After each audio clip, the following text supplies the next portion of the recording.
It had been one of those endless days at work, the kind that saps every ounce of energy from your body and leaves your mind heavy with frustration. I was beyond exhausted, desperate to get home, kick off my shoes, and forget about the chaos that had chewed me up at the office. All I wanted was the comfort of home, a small island of peace after a day lost in madness. When I pushed open the front door, I wasn't prepared for the shift that was about to rip through my life. Lisa was sitting on the couch, hunched over her phone, her fingers scrolling mindlessly. Normally, she'd glance up, offer a small smile, say something, anything. But tonight, she didn't even acknowledge me. Her eyes stayed locked to the screen, a wall I couldn't break through. It wasn't that seeing her on her phone was unusual. God knows we all get sucked in. But there was something different in the air tonight. Something off, something I could feel under my skin. Maybe it was just my mind playing tricks after a brutal day. Maybe I was reading too much into it. I tried to shake off the feeling, dropping my bag onto the floor with a heavy thud and kicking off my shoes. "You okay?" I asked, keeping my voice as casual as I could, even though unease was already knotting in my stomach. She didn't answer right away. Her thumbs tapped the screen a few more times before she set the phone down, finally looking up at me. Her face was blank, expressionless. "Yeah, just tired, I guess," she said. I nodded, pretending to believe her. But deep down, I knew something wasn't right. I could feel it in the way her voice lacked any real feeling, the way her eyes wouldn't quite meet mine. Still, I told myself to let it go. I was tired, she was tired. Maybe that was all it was. But as the night dragged on, the feeling only grew heavier, thicker, like smoke filling up a room. She was distant, barely speaking. Her laugh, the one that used to fill this house, was nowhere to be found. I tried to brush it off, to pretend it was nothing, but the truth gnawed at the edges of my mind. Later that evening, as we were getting ready for bed, I noticed her phone lying on the coffee table. She had left it there face up. I reached for it absent-mindedly, meaning to check the time, or maybe it was a weak excuse to feel a little closer to her. But just as my fingers brushed the screen, a notification flashed across it. A name I didn't recognize. A message that made my stomach twist into a painful knot. "I can't stop thinking about you. I need you tonight." Time seemed to slow down. My heart slammed against my ribs so hard it hurt. A cold sweat broke out across my skin. I knew, before I even opened the message, that this was something I wasn't supposed to see. This wasn't an innocent text from a coworker. This wasn't friendly.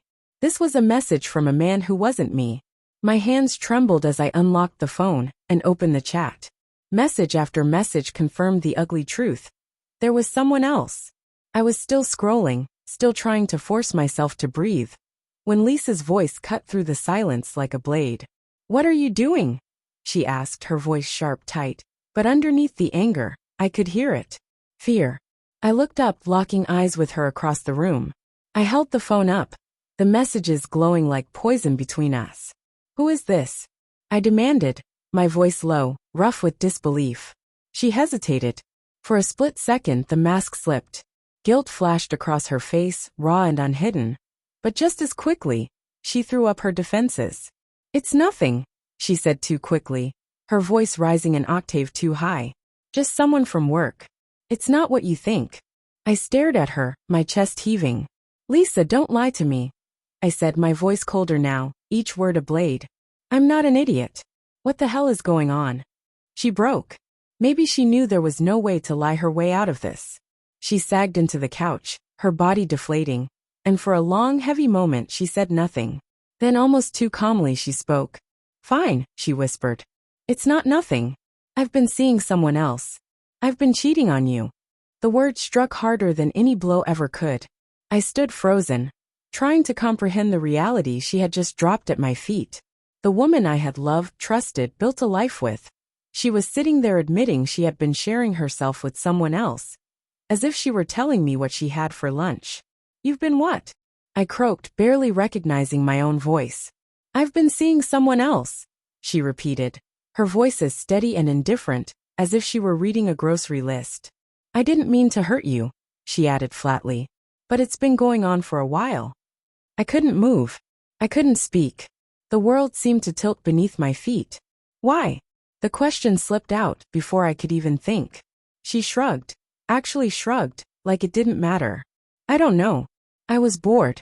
Things between us, they just weren't working. He made me feel alive again. She paused, her mouth twisting into something bitter. I don't expect you to understand. This is who I am now. Take it or leave it. There it was, the final knife. She didn't even seem sorry. Not really. The anger hit me then, burning away the shock, replacing it with something fierce and bright. I stepped forward, my voice low and firm. No, I said, shaking my head slowly. Not in my house. Not in my life. If this is who you are, then you're not staying here. She scoffed, an ugly sound that made my stomach turn.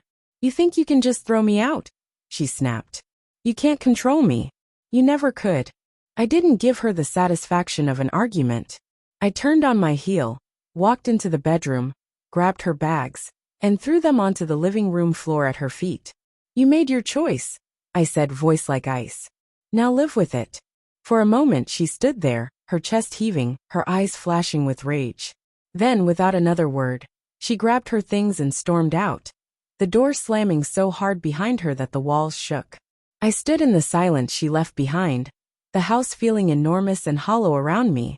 Anger still pulsed hot under my skin, but beneath it was something else, a strange, cold clarity. The woman I thought I knew was gone. Maybe she had been gone for a long time. That night, I slept alone in a bed that felt far too big. And for the first time in months, maybe years, I felt a strange, painful kind of peace. A chapter had ended, and no matter how much it hurt, I knew deep down, it was the beginning of something better.